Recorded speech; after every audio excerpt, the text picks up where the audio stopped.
Greetings, esteemed viewers. It is with great pleasure that I welcome you to this profound exploration of ethical dilemmas in both academic and professional spheres. I am Saurabh, your guide on this journey of introspection and enlightenment. Together, we embark on a voyage through the intricate landscapes of moral decision making, guided by the timeless wisdom encapsulated in Linda K. Trevino's seminal work, Managing Business Ethics. In the annals of human history, ethical dilemmas have served as crucibles of characters, testing the mettle of individuals and organizational skills. Today, we stand at the precipice of a new era where the pursuit of integrity and moral rectitude has never been more imperative. It is amidst this backdrop of moral turbulence that we convene to unravel three pivotal narratives, each a testament to the resilience of the human spirit and the enduring power of ethical leadership. As we traverse the terrain of ethical dilemmas, we shall draw upon the rich tapestry of insights woven by Trevino, whose work serves as a beacon of ethical clarity in an often murky world. Through her meticulous analysis and profound reflections, we gain a deeper understanding of the ethical dilemmas that shape our decisions and define our characters.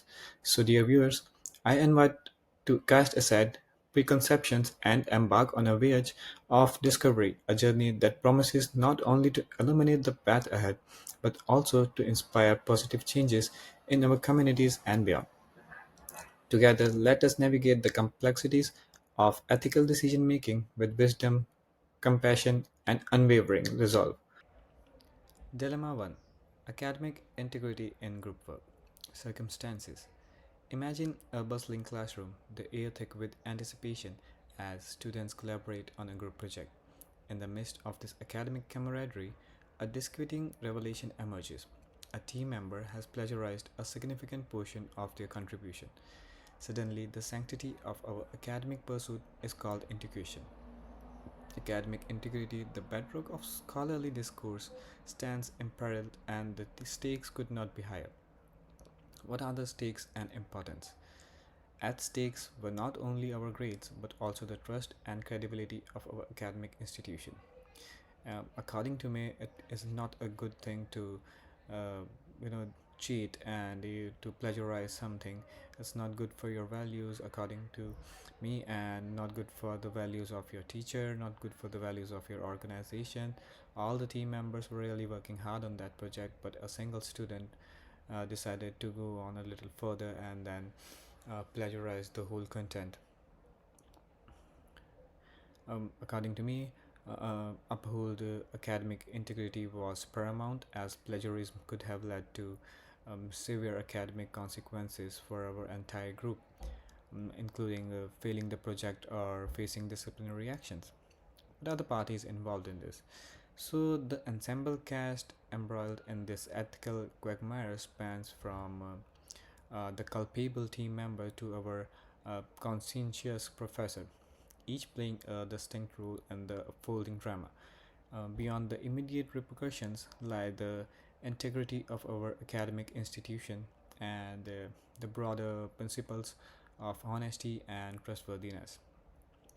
Reflections on resolutions.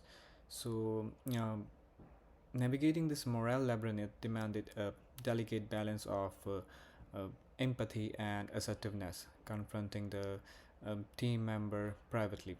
I sought to reconcile the exigencies of academic integrity with a nuanced understanding of human fallibility. Uh, when met with obstinate denial, I resolved to escalate the matter to our professor. I constantly asked my colleague not to do it, or if possible, you can still do the your part of the project, fairly. But uh, instead of following my track, he he kept on denying it again and again. So I had to, escalate the matter to a professor, catalyzing a sequence of events that would ultimately vindicate the principles of academic integrity. So, analysis with the book. So, referring to chapter 1, page 12, the importance of maintaining academic integrity ensures fairness and trust in the academic process. Chapter 2, Page 45 delves into the values of fairness, responsibility, and honesty that are crucial in academic settings. And while Chapter 3, page 77, outlines the systematic approach to ethical decision making. What are the ethical importance and values? So, according to me, maintaining academic integrity is essential for preserving trust and fairness within educational institutions. Upholding values such as honesty, responsibility, and fairness is crucial for fostering a culture of academic excellence and integrity. Um, what's the cynicism and the psychological factors? So, cynicism initially threatened to undermine my resolve, casting doubt on the efficacy of confronting the issue and fearing potential repercussions. However, by confronting these doubts and reaffirming my commitment to ethical conduct, I overcame cynicism and stayed true to my ethical principles. Now, comparison to 8 steps of uh, um, my approach closely aligned with the 8 steps of ethical decision making, from recognizing the issue to considering consequences and taking decisive action. However, reflecting on this experience, I recognize the importance of approaching the initial confrontation with more empathy. Now, moving forward towards dilemma 2, workplace confidentiality and breach. So, what are the circumstances? Um, I'll try to explain in as detail as possible. So, transitioning from the ivory tower of academia to the crucible of professional exigencies, I found myself ensnared in a different but equally vexing ethical quandary, a breach of confidentiality within my workplace. The cl- the clandestine divulgence of sensitive client information by a misguided colleague cast a pall over our organizational ethos, imperiling the trust painstakingly cultivated with our clientele. And what are the stakes and importance? So, at stakes were not only I would say, the trust and confidentiality of our clients, but also the legal standing and reputation of our company. So, protecting client confidentiality is crucial for any organization and any company in this whole world for maintaining the trust and legal compliance. And the breach could have led to significant legal and reputational damage for the company as well. And what were the parties involved? So the assembled cast embroiled in this ethical ambroglio ranged from myself and the errant colleague to our valued clients and the upper echelons of organizational leadership. So, beyond individual culpability, the breach had far reaching implications for our organizational ethos and the principle of confidentiality and trust. Uh, Reflections on resolutions. What are the reflections? Responding to this breach necessitated a swift and decisive course of action. I promptly reported the breach to our supervisor because I felt like this is not good according for any um, organization or company that someone is leaking the important data. So I just went to my supervisor armed with unconvertible evidence of the transgression. While this decision was imperative to hold the principle of confidentiality and trust, I recognize in hindsight the potential for a more nuanced approach, perhaps involving a direct dialogue with the colleague in question. Analysis with the textbook. So I referred textbook chapter 1, page 19. The importance of confidentiality in maintaining trust and legal compliance is emphasized.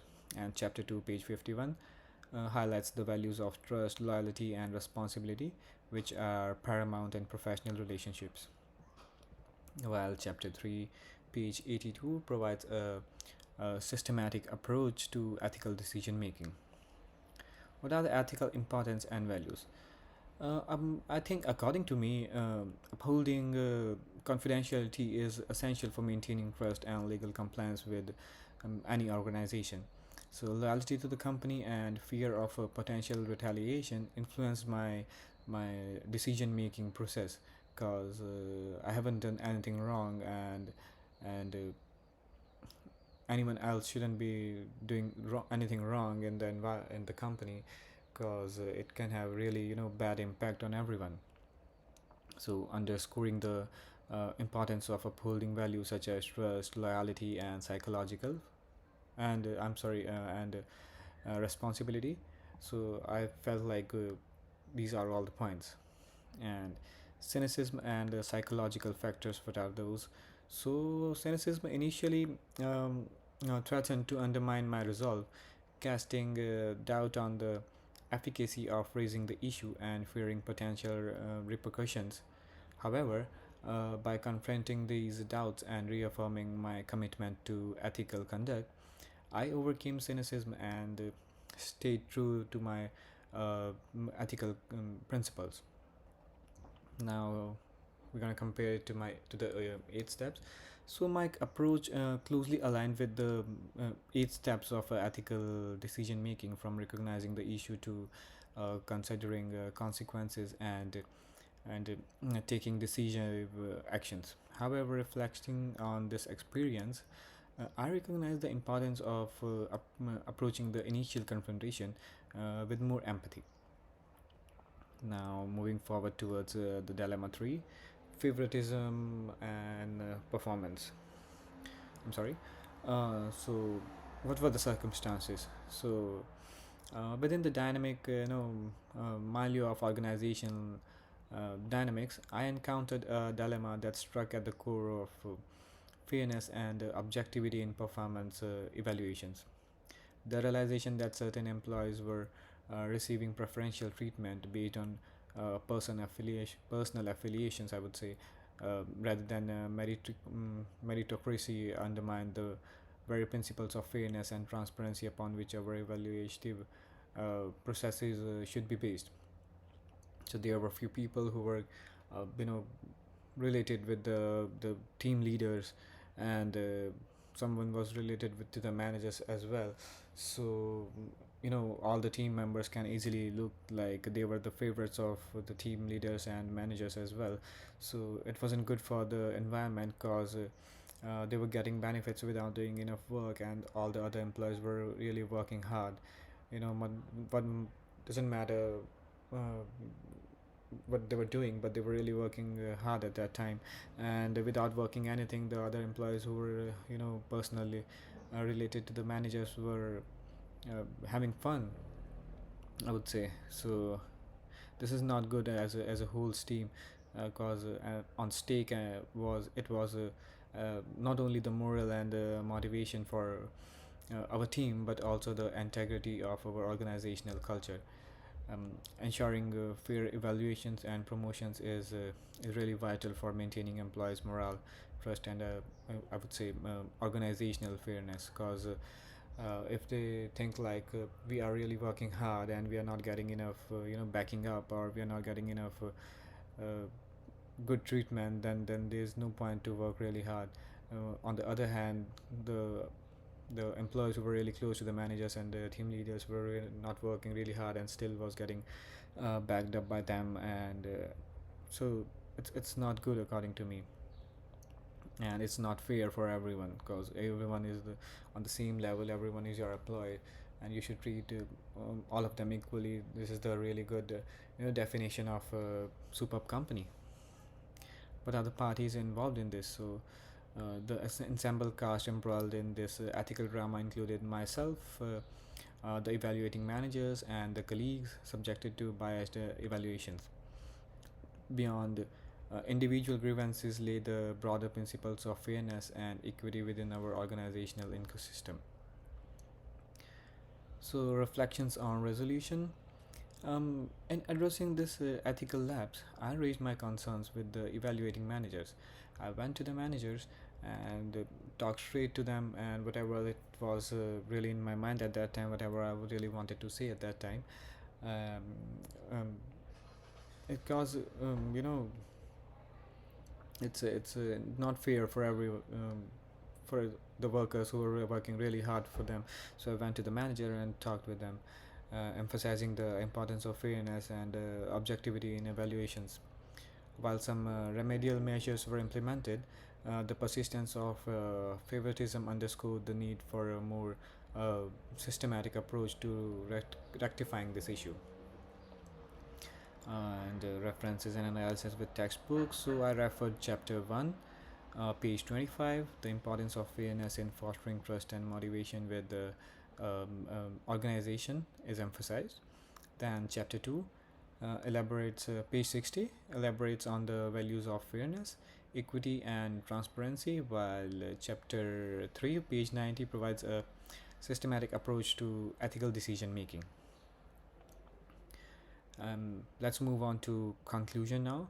So, in conclusion, the exploration of these ethical dilemmas have been illuminating, underscoring the complexity and gravity of moral decision making in I would say both academic and professional spheres, cause it all these dilemmas happened with me in both the spheres when I was when I was in college and at my workplace as well. So this is not good for anyone. This is not good for our society. This is not good for students, teachers, for colleges, for organizations, for team members, for teammates. It's not good for anyone. So each my each scenario presented unique challenges, testing not only my ethical resolve but also the resilience of organizational values and integrity. Reflecting on these experiences, I am reminded of the profound importance of upholding ethical principles even in the face of adversity and cynicism. The values of honesty, responsibility, fairness, and integrity serve as guiding beacons, anchoring our actions in a moral compass that transcends individual interest. Uh, Moving forward, it is imperative that we remain vigilant in our commitment to ethical conduct, recognizing that our choices reverberate on not only within the confines of our personal spheres, but also within the broader tapestry of, I would say, organizational ethos. And by embracing the ethical framework delineated in managing business ethics and fostering a culture of transparency, accountability, and integrity, we can navigate the complexities of ethical decision making with clarity and conviction. And that's it. Thank you for accompanying me on this ethical odyssey, and may the lessons learned herein serve as guiding beacons in our ethical journey. Together, let us strive to uphold the highest standards of ethical conduct, enriching not only our own lives but also the fabric of society at large.